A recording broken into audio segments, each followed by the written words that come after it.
अंग बिन बाल्य काल में जाने नहीं था हित क्या, कमल में कामान्ध कामी ध्रुव से सगन विपिन भ्रमता। मध्य काल में रत्ना कश कृषि आदि क्लेश होते पशु तो, हर्ष मृतक वृद्धावस्था कब करे धर्म से। विजने बाल्य काल में तेरा अहित की आयु विस्मरणीय, मध्य काल नहीं दिए कौन दुख धन अर्जन में नहीं सहनी।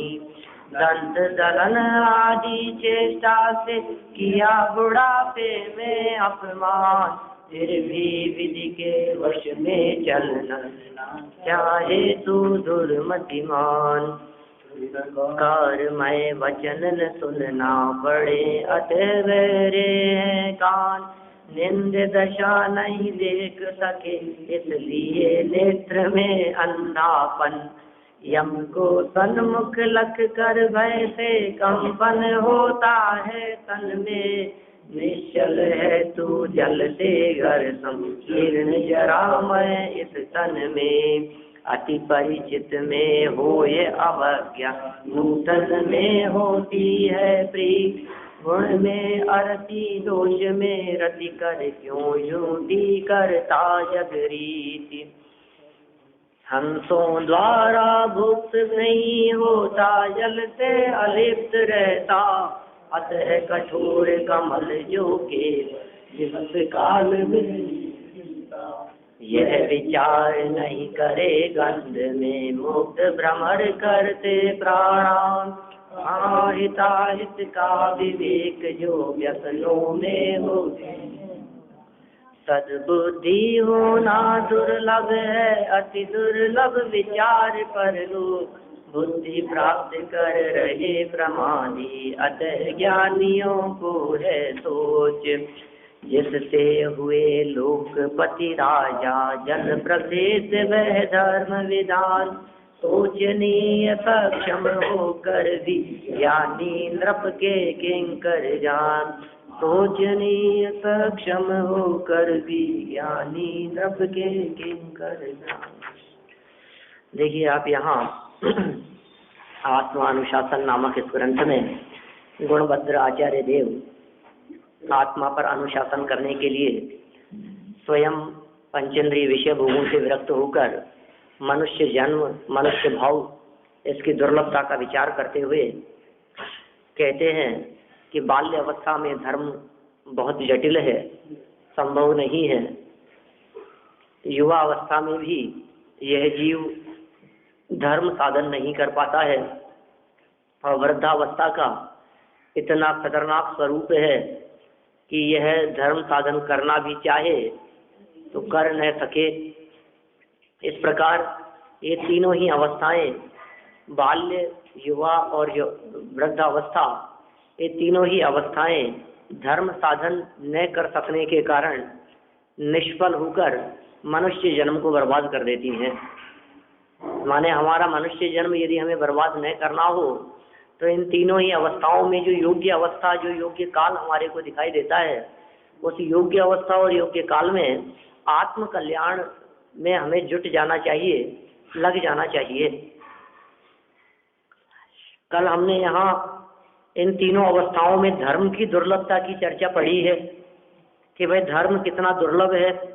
बाल्य अवस्था में तो इतना विकास ही नहीं है, बुद्धि का विकास नहीं है, अंगों का विकास नहीं है, क्षयोपशम का इतना विकास नहीं हो पाया है, मंद बुद्धि है, अल्प बुद्धि है, शब्दों से ही परिचय नहीं, समझता ही नहीं। अभी 2, 4, 5 वर्ष के बालक को आप किसी भी प्रकार के आधे से ज्यादा तो वो शब्द ही नहीं समझता, हिंदी के ही शब्द नहीं समझता है, आपसी बोलचाल के शब्दों को ही बहुत हद तक वो परिचय नहीं हो पाता है। तो इतनी मंदता बुद्धि की जहाँ हो, इतना अविकास जहाँ हो, वहाँ धर्म साधन करना कैसे संभव हो सकता है। ऐसी स्थिति में धर्म साधन नहीं हो सकता। फिर युवावस्था में, कि युवावस्था में बुद्धि का विकास तो बहुत है, बुद्धि तो बहुत मिल गई है, लेकिन उस बुद्धि का प्रयोग विपरीत दिशा में करता है। अलग दिशा में करता है।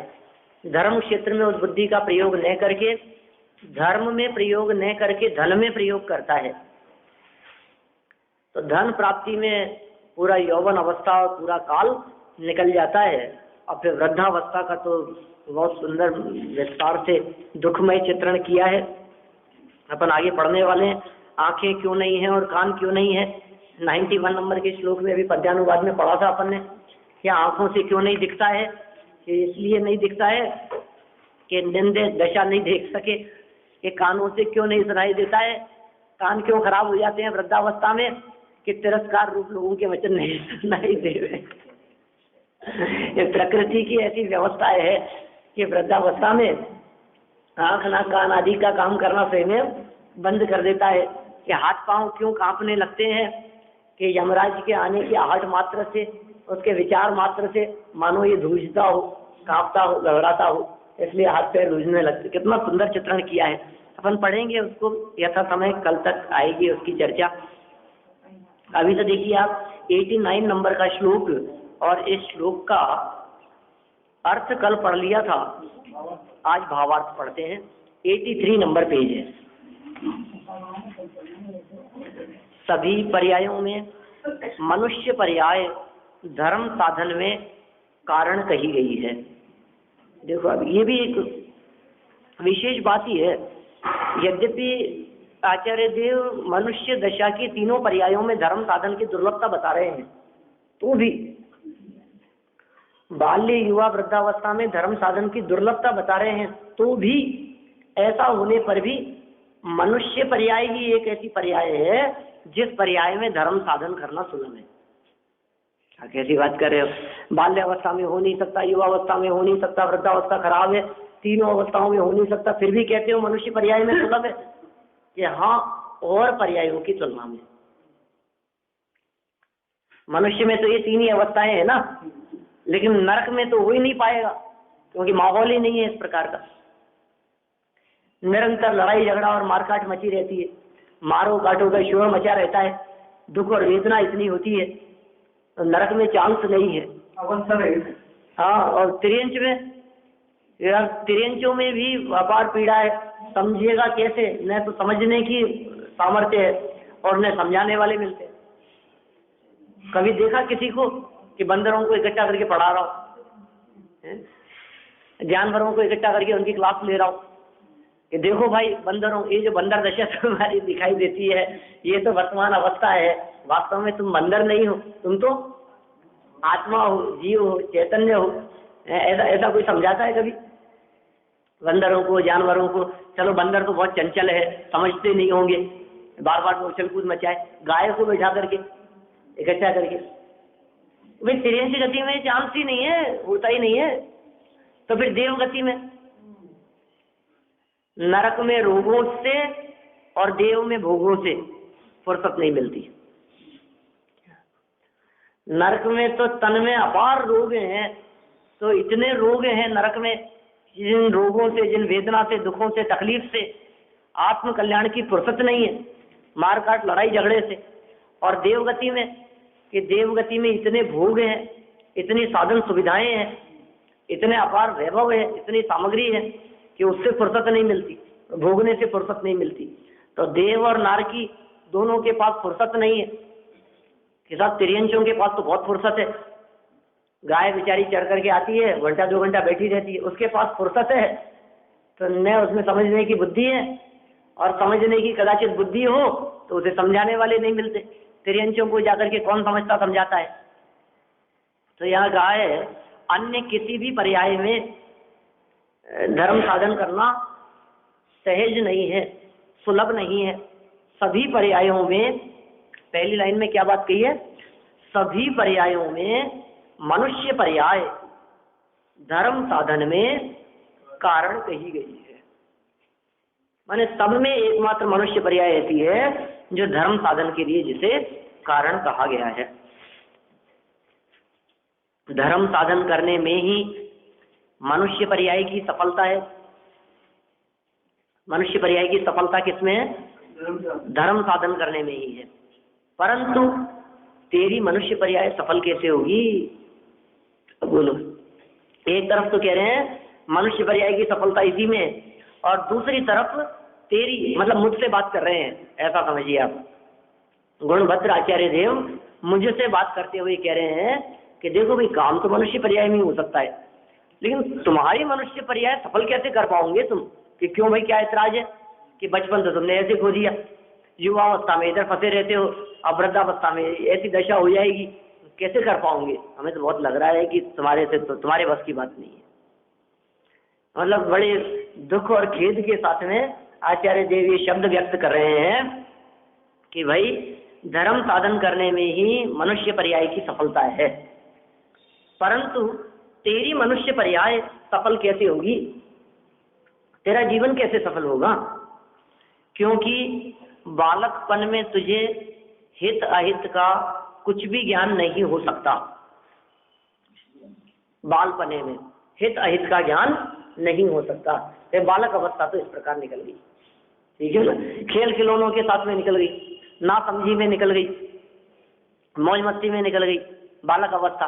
कहीं पड़े हैं, कहीं कुछ खा रहा है, पी रहा है, घूम रहा फिर रहा है, कुछ भी जैसे जो कहीं भी पड़ गया, कहीं भी सो गया, जमीन से ही लेट गया, कहीं कपड़े गंदे कर लिए, कुछ भी करता रहता है बालपने में। इतनी समझ ही नहीं है, इतना होश ही नहीं है उसको क्या मंदिर होता है, क्या घर होता है, नहीं कोई कुछ ऐसा पता नहीं है उसको। किससे कैसे बात करनी है, उसके लिए बड़े बच्चे सब समान हैं। थोड़ा सा बड़ा होगा तो समझ जाएगा, लेकिन छोटे बच्चों की तो ये दशा होती है कि बड़ों को मारते रहते हैं। और डॉक्टर साहब कई बार ऐसा कहते हैं कि ऐसे कौन से दादा दादी होंगे जिन्होंने अपने पोते पोतियों की मार नहीं खाई हो। क्यों ना, सही कह रहा हूँ मैं? सभी बच्चे हैं अपार जिद्दी करना, ना समझी, और ऐसी ऐसी उल्टी सीधी जिद करने लगते हैं, समझ ही नहीं है। समझ लो आप उनको एक एप्पल दो तो कहते हैं कि नहीं इसके पीस करके दो, और पीस करके देते हैं तो कहते हैं कि नहीं इसको तो जोड़ के दो, आपने पीस क्यों कर दिए? अब कैसे जोड़े उसको? अब जिनमें समझ न हो तो ये कह रहे हैं बालक अवस्था ऐसी अवस्था है जिस अवस्था में हित अहित का ये महत्वपूर्ण बात है। उसको पता नहीं है कि किसमें अहित है। अग्नि के कोई पकड़ने के लिए चले जाए, गैस के पास में चले जाए, सांप को पकड़ ले, विचार ही नहीं है, समझ ही नहीं है, और समझाएं तो समझे नहीं, माने नहीं। अग्नि के पास में बार बार में आता हो तो थोड़ा सा अग्नि उसके हल्का सा टच करा दो तो फिर नहीं आएगा। समझाने से समझता ही नहीं है, जैसे अनुभव हो जाए उसको तो फिर समझ में आती है बात। खैर चलिए, बालक अवस्था तो इस प्रकार अज्ञान दशा रूप निकल गई, ना समझी में निकल गई, पढ़ने लिखने में निकल गई। ऐसा समझ लो आप, होमवर्क और पढ़ना लिखना और स्कूल जाना और मारपीट और लड़ाई झगड़ा और खेलना कूदना और मौज मस्ती करना, और कभी गिर गया, कभी पड़ गया, कभी छतों पर भाग रहा है, कभी इधर उधर कूद रहा है, इसमें बचपन निकल गया, ज्ञान नहीं हो सका। जवानी में स्त्री का रसिक होकर तू कामांध हो जाता है। बोलो, यौवन अवस्था में स्त्री समागम से, संपर्क से, काम से अंध होता हुआ अपना काल व्यतीत कर देता है। और कुछ और बड़ा तो मध्य अवस्था में कुटुंब आदि की वृद्धि होने से उनके पालन पोषण के लिए, धनार्जन के लिए खेत खिन्न होता है। अब क्या करें, है ना? तेल नून लकड़ी निरंतर इसी के चक्कर में लगा रहता है। सामग्री, साधन, सुविधाएं कुटुंब की वृद्धि के लिए होने पर और उनके पालन पोषण के लिए, अपने लिए थोड़ी ना, उनके लिए धनोपार्जन के लिए खेत खिन्न होता रहता है। ये युवा अवस्था के अंदर निरंतर ये चलता रहता है। धन कैसे प्राप्त हो, धन की प्राप्ति कैसे हो, वैभव कैसे बढ़े, हमारा संपत्ति कैसे बढ़े, बिजनेस कैसे बढ़े, कामकाज कैसे बढ़ सकता है, चिंतन ही इसी प्रकार चलता रहता है। दिन रात विचार करता है, मानो ऐसा चलता है कि इसके चिंतन की धारा में अपने आजीविका और धन के संग्रह रूप परिणाम निरंतर ही चलते रहते हैं। वैसी दशा है। और फिर पूरी यौवन अवस्था जोड़ने में निकल जाती है। फिर तथा बुढ़ापा आने पर, अब वृद्धावस्था आ गई तो अब क्या होगा? इंद्रिय और मन शिथिल होने से तू अर्ध मृतक के समान हो जाता है। मरा नहीं है लेकिन अधमरे के समान दशा हो जाती है।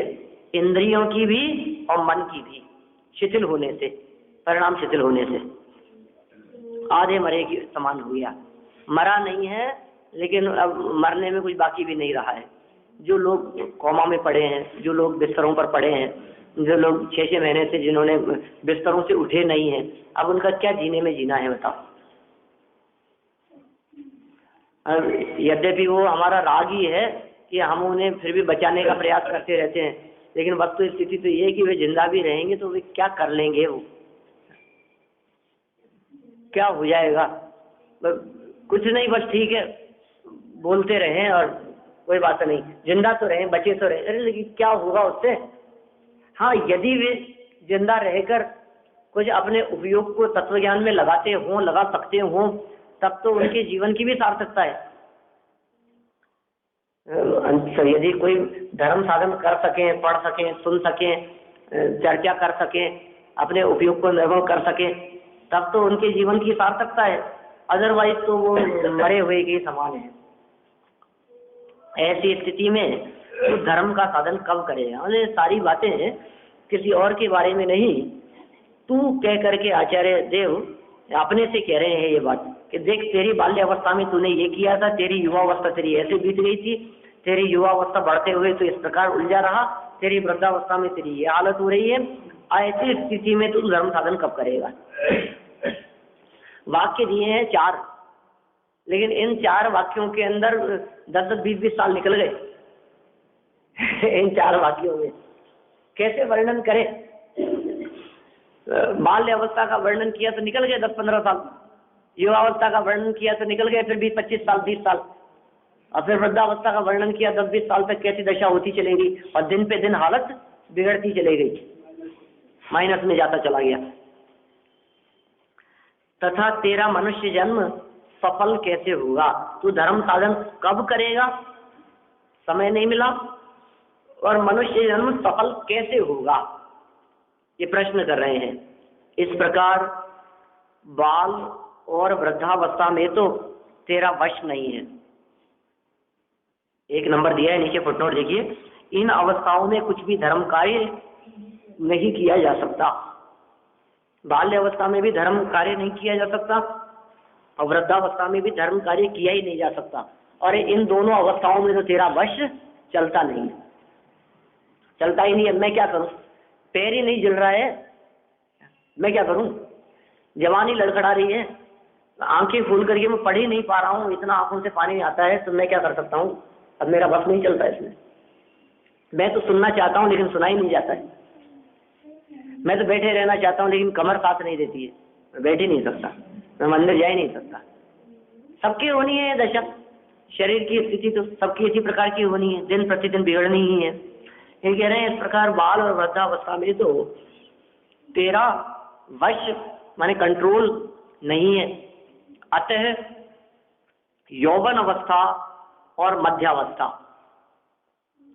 इसमें स्त्री कुटुंबादि का राग छोड़कर धर्म साधन करने से ही तेरा मनुष्य जन्म सफल हो सकता है। अब बस युवावस्था में धर्म हो सकता है,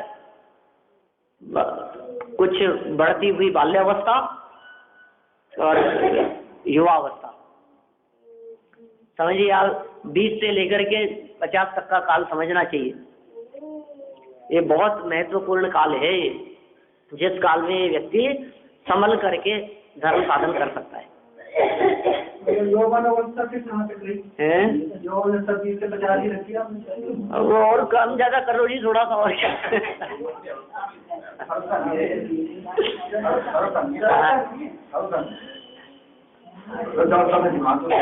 क्या हाँ, तो कह रहा हूँ फिर उसके बाद में फिर ढलान की तरफ ही है।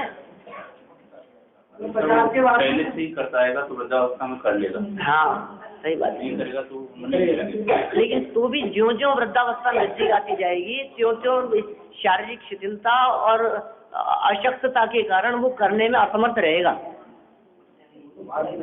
माने जो युवावस्था में रोजाना पक्षाल पूजन कर सकता है, खड़े रह करके पूजन कर सकता है, 2-2, 3-3 टाइम प्रवचन सुन सकता है, शिविरों के अंदर जा सकता है, भाग दौड़ कर सकता है, ये वृद्धावस्था में नहीं कर पाएगा।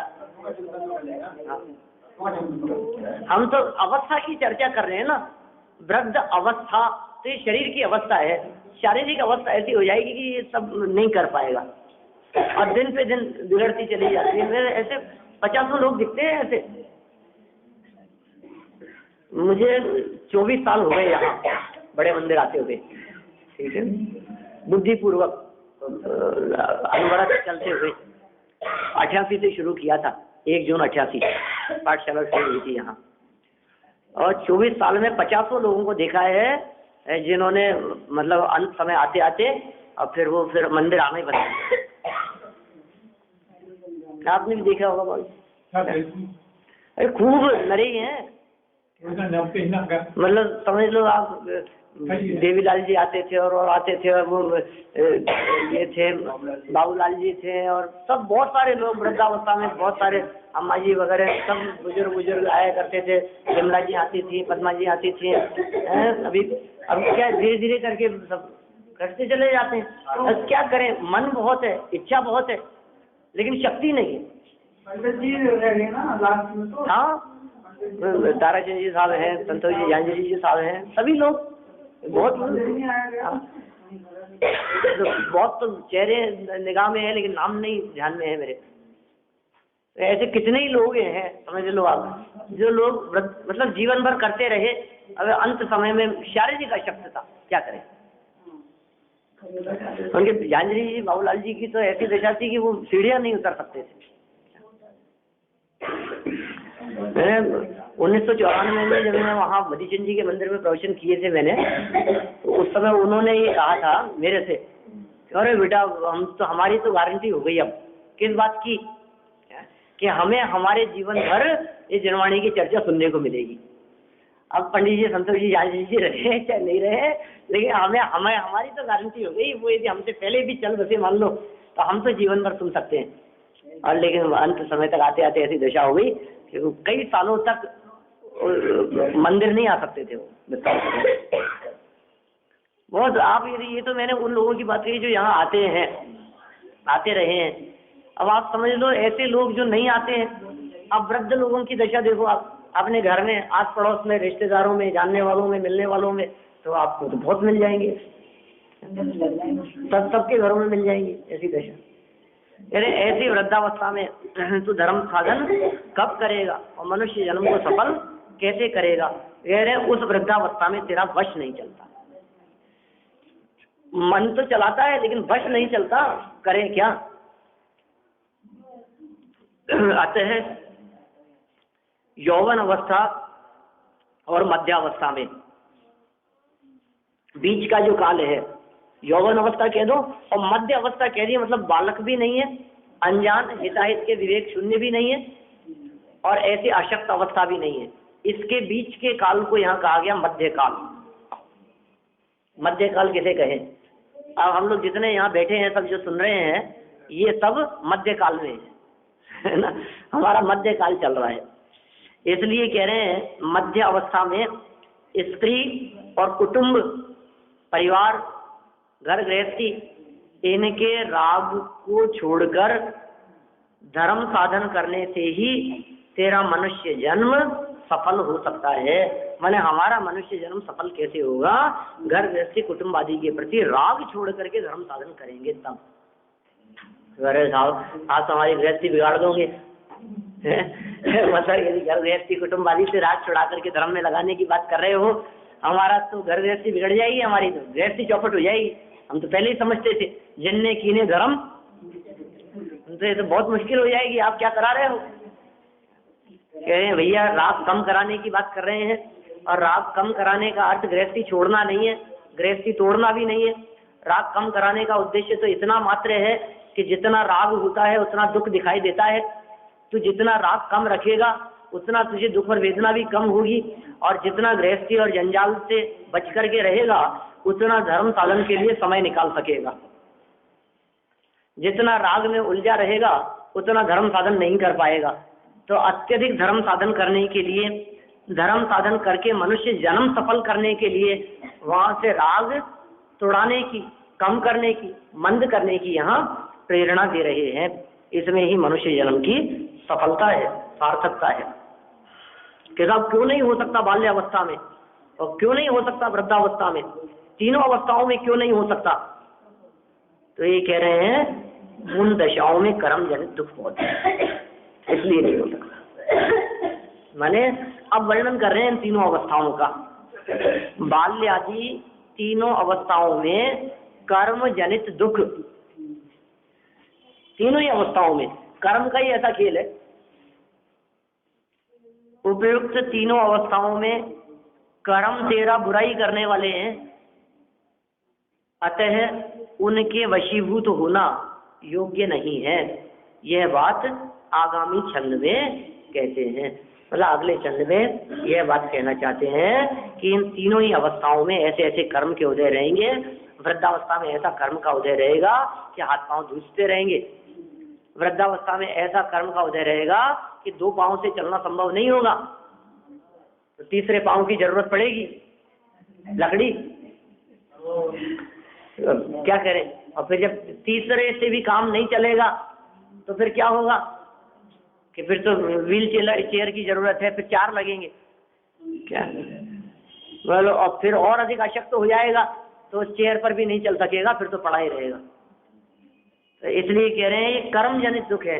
ये वृद्धावस्था में ऐसे कर्म का उदय होता है, बाल्यावस्था और युवावस्था में उस जाति के कर्मों का उदय देखा जाता है।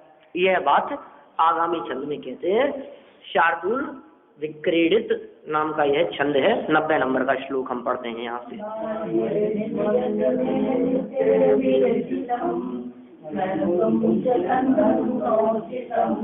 मध्य चाविधनार्जन यति करे तन्नापि अन्नापितः विभूय दंत दलना ज्याचेष्टितं निष्ठुरं पश्याद्यापि विधेर्वशेन चलितुं वाञ्छस्य हो दुर्मते।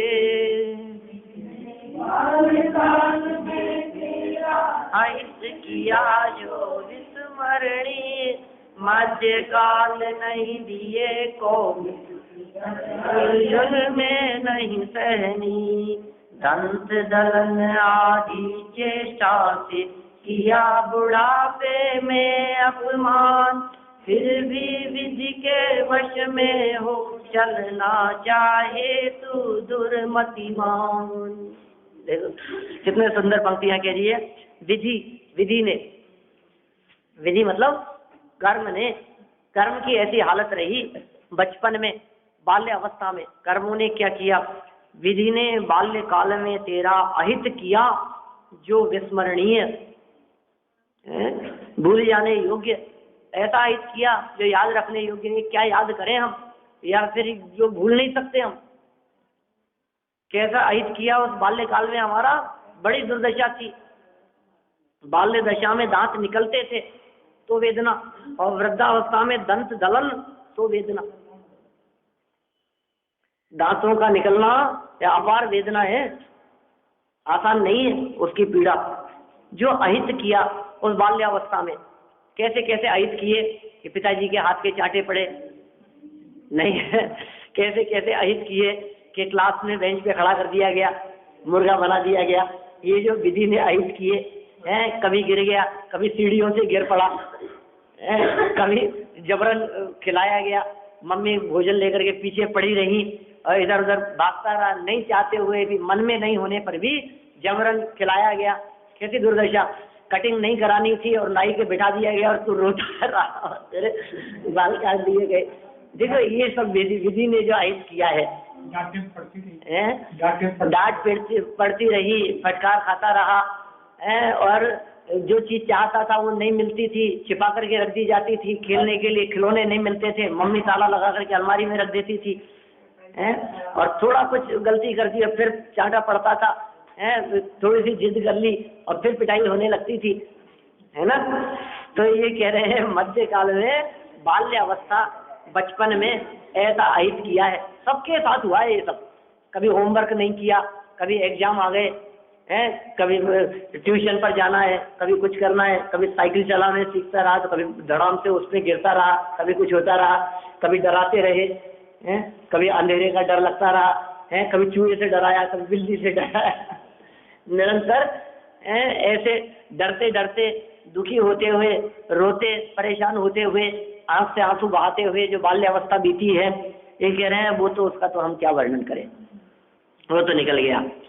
और मध्य काल ये किसने दिए ये सारे दुख? विधि ने, प्रकृति की व्यवस्था ही ऐसी है। अब 2 महीने 6 महीने का बालक है, अब बिस्तरों में पड़ा है तो पड़ा ही रहेगा। अब आप सोच लो, थोड़ा सा ध्यान नहीं दिया और थोड़ा सा इधर उधर करवट लेने लग गया तो धड़ाम से गिर जाता है। बोलो आप, गद्दे से उतर जाता है, सीढ़ियां चढ़ने लगे तो बिन थोड़ा ध्यान नहीं दो तो सीढ़ियों में चला जाता है, दहली पार कर लेता है, कभी हाथ कैंची से कटा लेता है, कभी चक्कू हाथ में ले लेता है, कभी कुछ कर लेता है, बड़े झमेले हैं। बोलो, ये कह रहे हैं ये सब विधि की दशा थी ऐसी बाल्यकाल में, और फिर उस विधि के आधार पर ही बतला रहे हैं, कर्म के आधार पर ही। मध्य काल नहीं दिए कौन दुख, ते मध्य काल में और कौन से दुख नहीं दिए? धन अर्जन में नहीं सहनीय, सहन करने योग्य नहीं है, और धन अर्जन करने के अंदर भी इसने किस किस प्रकार के दुख पाए हैं। अरे हमारी हम जानते हैं साहब, ऐसे कैसे दे दूं मैं? आपने कहा दे दो पैसा, कितनी मेहनत से कमाया है मैंने, एक एक पाई पाई इकट्ठा करने के अंदर खून पसीना बहाया है मैंने, इतना कठोर परिश्रम करके ये इतना पैसा जोड़ा है, ये आसान नहीं है। ऐसे ले जाने दूं लुटेरों को, इनके लिए है क्या? ऐसे लूट करके ले जाने के लिए है क्या? कैसे शांत बैठ सकता हूं मैं चुप कैसे बैठ सकता हूं? पसीने की कमाई कहता है, दुख अर्जन की बात कहता है, और फिर उसमें भी कभी व्यापार में घाटा लग जाता है, कभी पार्टनर धोखा दे देता है, कभी चोरी चला जाता है, कभी जेब कट जाती है, नहीं कभी इनकम टैक्स वाले आ जाते हैं, अनेक प्रकार की झंझटों में उलझा रहता है, फंसा रहता है, परेशान रहता है, कभी 1 नंबर 2 नंबर में उलझा रहता है। बोलो अब 2 को 1 करने में और 1 में रहे और इसमें इतना और उसमें उतना, लेखा जोखा हिसाब किताब, यहाँ से इतना मंगाना और इसको इतना देना और इससे इतना लेना, जोड़ने के अंदर ये धन अर्जन में नहीं सहनीय, मध्य काल नहीं दिए कौन दुख, धन अर्जन में अति सहनीय। ये वर्णन इन्होंने यहाँ कर दिया मध्य काल का, युवा अवस्था का। और भाई क्या करें, यदि मैं टोडरमल जी के शब्दों में कहूँ, मोक्ष मार्ग प्रकाशक के शब्दों में, तो टोडरमल जी साहब ये कहते हैं, हम क्या लिखें, हम क्या लिख सकते हैं, हम तो कदाचित एकाध शब्दों में लिखते हैं और आप लोग तो साक्षात स्वयं भोगते हैं। तो कहते हैं हम क्या कहेंगे, आप लोग तो खुद ही भोग रहे हो ना, आपको क्या कहें, आपसे ज्यादा आपके दुखों को और कौन जानता है, हमसे क्या सुनना चाहते हो आप जो प्रकट प्रत्यक्ष भोग रहे हो वो दुख कोई कम नहीं है। परिवार का दुख रहता है, शारीरिक दुख रहता है, बिजनेस की टेंशन रहती है, घर गृहस्थी की टेंशन रहती है, बच्चों की टेंशन, बच्चे तो दुखी हैं ही, बच्चों के दुख में उनके माँ बाप कितने दुखी हैं, वो कितने परेशान हैं। बच्चों को एग्जाम की टेंशन तो होती है, उससे ज्यादा टेंशन उनके माता पिता को होती है। उनको पढ़ाओ, बच्चों को होमवर्क क्या मिलता है, माँ बाप को होमवर्क मिलाओ, ऐसा होता है। उनकी क्या परीक्षाएं चल रही हो, घर वालों की परीक्षाएं आ जाती है, कैसे संकट के काल चलते हैं। तो युवावस्था में भी बाल्य अवस्था से जुड़े हुए बच्चों के कारण होने वाले दुख अपार होते हैं। और फिर वृद्धावस्था, क्या वर्णन करें उस वृद्धावस्था का, दंत दलन आदि चेष्टा से, अब बुढ़ापा, अब दांत हिलने लगे। क्या देखो, बाल्यावस्था में दांत निकल रहे थे, युवावस्था में इतना शक्ति का अभिमान करता था कि दांत तोड़ दें दूसरे के, और वृद्धावस्था में स्वयं के ही दांत हिलने लगे, कुछ गिरने लगे, अब खाया नहीं जाता, चबाया नहीं जाता, और न गिरता है और न टिका रहता है। अब इतना दर्द रहता है, इतना हिलता है कि न खाया जाता है, अब टूटता भी नहीं है तो तोड़वाने जाओ। अब डॉक्टर तोड़ देता है तो दांतों का निकालना कैसी वेदना होती है, हड्डी तोड़ने जैसी दशा है। हड्डी तो है और क्या है, ये दांत भी हड्डी तो है, और एक एक निकालता है, कई महीनों निकल जाते हैं उसमें, और फिर पूरा का पूरा जबाड़ा चेंज कर देता है, पूरी बत्ती सी बदल देता है, एक एक तोड़ करके, और फिर नई लगती है तो वो सेट नहीं होती है, फिर खाया नहीं जाता है, कितना परेशान रहता है, कभी दांत सेट नहीं हो रहे हैं, कभी ये नहीं हो रहा है। ये तो ऐसी वेदना की चर्चा कर रहे हैं। दंत दलन आदि चेष्टा से किया बुढ़ापे में अपमान, अपमानित हो गया। जैसे मान लो किसी व्यक्ति के लड़ाई झगड़े में कोई दूसरे व्यक्ति से दांत टूट जाए तो वो तो अपमानित हो गया ना। वो कह रहे प्रकृति ने ही तेरा मुंह बिगाड़ दिया। जिनके दांत निकल गए हों उनका चेहरा अपने आप ही बिगड़ जाता है, मानो उसका प्रकृति ने, कर्मों ने अपमान कर दिया हो। मुंह दिखाने लायक नहीं, मुंह दिखाने लायक कह रहे दांत निकल गए हो तो मुंह दिखाने लायक नहीं रहा, बुढ़ापे में अपमान। अब देखिए आप, अब इन तीनों दशाओं का वर्णन करके अब अंतिम निष्कर्ष लाइन क्या कहते हैं, फिर भी इतना भयानक, बहुत भयानक रूप है। बच्चे उनके पास आते हुए डरते हैं। हाँ, ये स्थिति होती है। जिस चेहरे पर करता था उसी चेहरे को छुपाता रहता है, उसी चेहरे को छुपाता रहता है, खुद देखना पसंद नहीं करता, बिगड़ जाता है। और देखिए अपन ने 2 वाक्यों के अंदर कह दिया हो, लेकिन वास्तव में जिनके निकलते हैं, जिनके टूटते हैं, उनकी वेदना तो वही भोगते हैं। क्या हम क्या जाने उस वेदना को, जिनके सभी सलामत है अभी बोलो। जिनके हिलते हैं, टूटते हैं, मतलब कभी कभी हो जाता है ना, किसी दांत में दर्द हो गया तो फिर थोड़ा सा एहसास होता है, फिर थोड़ा सा पता लगता है जिस व्यक्ति के। और फिर उस वृद्धावस्था में कभी फ्रैक्चर हो जाए, कभी फिसल जाए, गिर जाए, तो दशा और खतरनाक है। बच्चे भी जब शरीर रोग हो जाता है तो वो ही मतलब भयानक हो जाता है। किसने की ये सब दशा? ये जो विधि ने शब्द का प्रयोग किया है 4 पंक्तियों में, पहले शब्द, ये पहले शब्द तीनों ही लाइनों के साथ में जोड़ना। विधि ने बाल्यावस्था में, विधि ने मध्यकाल में और विधि ने बुढ़ापे में किया जो अपमान, ये तीनों अवस्थाओं में लगा लिया। फिर कह रहे हैं फिर भी ऐसा हो जाने के बावजूद भी तुझे पता है कि तेरे करने से नहीं हुआ, तेरे नहीं चाहते हुए भी हो गया। दुनिया में कौन चाहता है कि मेरे दांत टूट जाए, लेकिन टूटते हैं ना। तो फिर किसने तोड़ दिए? कि विधि ने। कर्म के उदय से टूट गए हैं वो। तो फिर भी विधि के वश में हो चलना चाहे तो दुर्मतिमान, अरे तेरी बुद्धि को क्या हो गया है, फिर भी कर्म के उदय अनुसार चल रहा है। इस कर्म के उदय से विमुख होकर, कर्म से विमुख होकर धर्म में क्यों नहीं लगता है? कर्म से विमुख हो जा और धर्म में लग जा, धर्म के सन्मुख हो जा, धर्म के सन्मुख हो जा। कर्म से विमुख और धर्म के सन्मुख क्यों नहीं हो जाता है? कर्मों ने तेरी ऐसी हालत की है, कर्मों ने तेरी ऐसी दुर्दशा की है, फिर भी इन्हीं कर्मों के वश में होकर के तू चलना चाहता है। हे दुर्मति मान, हे खोटी बुद्धि वाले, हे जीव, हमें लगता है कि कहीं तेरी बुद्धि तो नहीं निकल गई है, कहीं तेरी बुद्धि तो भ्रष्ट नहीं हो गई है। देखिए इन्हीं बातों को अपन यहाँ अर्थ में पढ़ते हुए इस चर्चा को अपन पूरा करते हैं, तो भावार्थ कल पढ़ेंगे। इस पर्याय में कर्मों ने बाल्यावस्था में तेरा जो कुछ भी बुरा किया वह याद करने योग्य भी नहीं है। विस्मरणीय कहा था ना, मैंने क्या कहा? याद करने योग्य भी नहीं है, भूल जाने योग्य है, याद करने के काबिल नहीं है। और ये जो भगवान आत्मा है ये भूल जाने के काबिल नहीं है।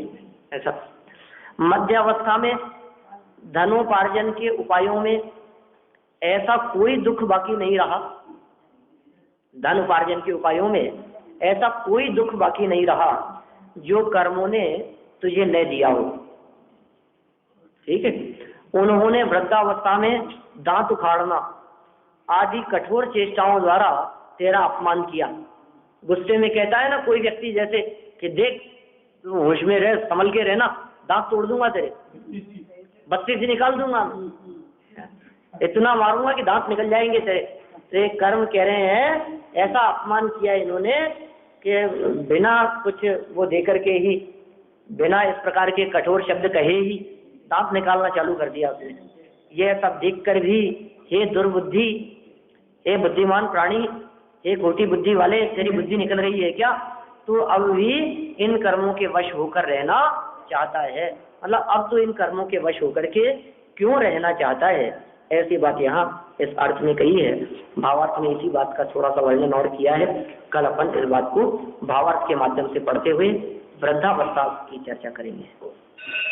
जीव तू समझ क्यों नहीं रे, जीव तू समझ क्यों नहीं रे, लाख समझाओ जीव तू समझ क्यों नहीं रे, निनक जोन तारी बीत रही जन तेरन मिलती रे, अरे भाई तेरन मिलती रे, गयो समय पाछो नहीं लाती फिर पछताती रे, जीव तू समझ क्यों नहीं रे, जीव तू समझ क्यों नहीं रे, लाख तरह समझाओ जीव तू समझ क्यों नहीं रे, माया जाल में फंसो फिरे तन कुछ नहीं सूझे रे, अरे भाई कुछ नहीं सूझे रे, मौत सिराने आवेली जब जीवन रोती रे, जीव तू समझ क्यों नहीं रे, जीव तू समझ क्यों नहीं रे, लाख तरह समझाओ जीव तू समझ क्यों नहीं रे, सारी मारी करता तूने लाज न आवे रे, अरे तूने लाज न आवे रे, जीवन तारो बीत गयो रहते नहीं आवे रे, जीव तू समझ क्यों नहीं रे, जीव तू समझ क्यों नहीं रे, लाख तरह समझाओ जीव तू समझ क्यों नहीं रे, सब भजन भी बात कहे जग खारी लागे रे, अरे तन खारी लागे, सेवक करे पुकारे अरे तू जल्दी सुन रे, जीव तू समझ क्यों नहीं रे, जीव तू समझ क्यों नहीं रे, लाख तरह समझाओ जीव तू समझ क्यों नहीं रे,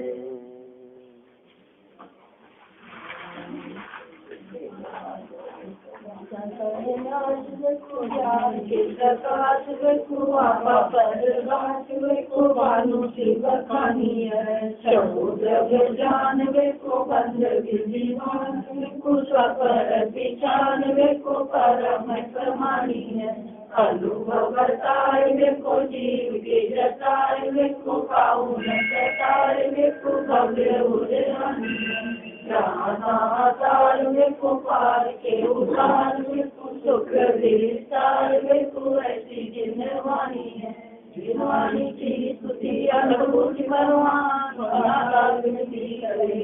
माता बलिग्राम, ये जिनवानी भारती तोड़ पूजन है, तो तेरा करना करे तो पावे सुखे, वाणी के ज्ञान से तुझे लोका लो, तो वाणी मस्तक